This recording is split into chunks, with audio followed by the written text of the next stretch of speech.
বন্ধুরা, relation online টিভিতে আপনাদেরকে স্বাগতম। আর যদি একটু হলেও আপনার ভিডিওটা ভালো লাগে, কোনো উপকার হয়ে থাকে, প্লিজ প্লিজ প্লিজ আপনারা চ্যানেলটা সাবস্ক্রাইবার করবেন এবং লাইক করবেন, পরবর্তী ভিডিও বানানোর জন্য অনুপ্রেরণা দেবেন। কথা না বাড়িয়ে চলুন আমরা মূল প্রসঙ্গে চলে যাই। আমাদের সবার যখন অনলাইনে অ্যাপ্লিকেশন করার প্রয়োজন হয়, বিশেষ করে সরকারিতে, দেখবেন ওখানে কন্টেন্ট থাকে যে এরকম যে পিকচার হতে হবে 300x300 এবং সিগনেচার হতে হবে 300x80। এটা আমরা করার জন্য অনেকেই নেট ঘাটাঘাটি করি, অফলাইন অনলাইন সব রকমভাবে।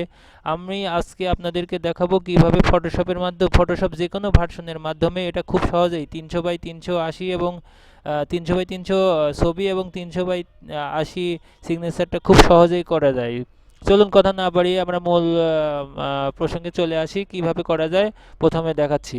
যে কোনো একটা ছবি আপনি নিলেন, সেটা মোবাইলে তোলা হতে পারে, সেটা রিনেম করে রাখলেন পিকচার এবং সিগনেচার নামে। ধরুন আপনি ফটোশপ ওপেন করলেন, এখান থেকে দেখেন ফাইল থেকে আপনি ওপেনে চলে যাবেন। ওপেনে যাওয়ার পরে ডেস্কটপে ক্লিক করে, আপনার যেহেতু ডেস্কটপে রাখছি, এটা রাখছি পিক নামে, যেহেতু পিক নাম দিলে এখানে চলে আসবে। আমরা ছবিটা সিলেক্ট করলাম।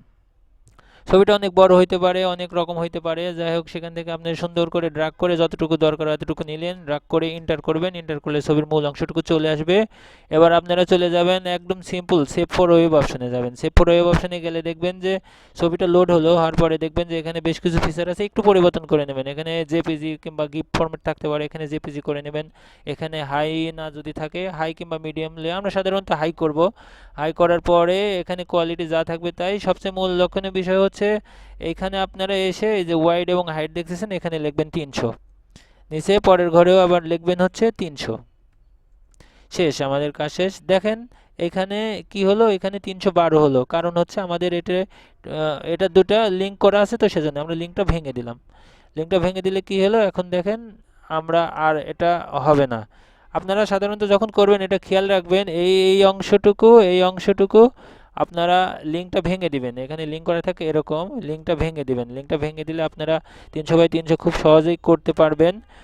করার পরে আপনি একদম ট্যাব দিবেন, ট্যাব দিয়ে ইন্টার দিবেন। একটা ইন্টার দিলে দেখবেন সব কিছু হয়ে যাচ্ছে। আপনি রেজুলেশনের উপর খেয়াল করেন, 51 কিলোবাইট। আপনি যদি মনে করেন যে আরও একটু কিলোবাইট বাড়াবো, তাহলে আপনি আরও একটু হাই দিতে পারেন কিংবা কোয়ালিটি একটু বাড়িয়ে দিতে পারেন। দেখুন বাইরে গেল, হাই দেন, নাহলে একটু একটু ভেরি হাই দেন, চলে আসলো। ইন্টার দেন। এন্টার দেওয়ার পরে দেখবেন যে এটা কম বেশি হচ্ছে। যাই হোক আমরা ভেরি হাই দিলাম, মোটামুটি চলবে এরকম। তাহলে এখন আপনি এটা সেভ করলেন, এটা ধরুন ডেস্কটপে সেভ করলেন পিকচার 300x300 নামে। এটা হয়ে গেল। এবার আমরা খুব সহজেই সিগনেচারে চলে যাব। সিগনেচার এটা কেটে দেন। এটা কেটে দেওয়ার পরে আমরা সিগনেচারে চলে যাব।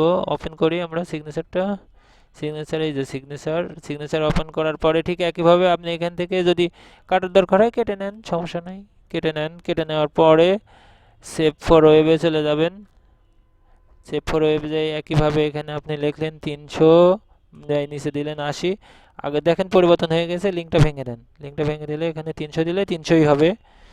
তো দিলাম, দেওয়ার পরে হয়ে গেল। এখানে জাস্ট আগের যা অপশন ছিল সেই অনুযায়ী থাকবে। আপনি এটা আগে সেভ করে নেন। সিগনেচার 300x80 নামে সেভ করে নিলেন। শেষ, আমাদের কাজ শেষ।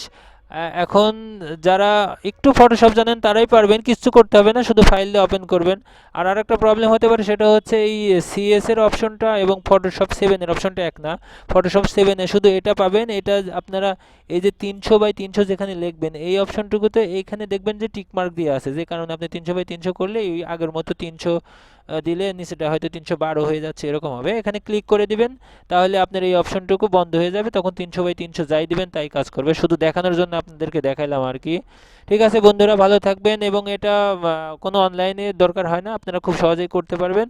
আর যদি কন্টেন্টটা পছন্দ হয়, নেক্সট ভিডিও বানানোর জন্য আমাকে অবশ্যই সাবস্ক্রাইবার কিংবা শেয়ার করবেন। ধন্যবাদ।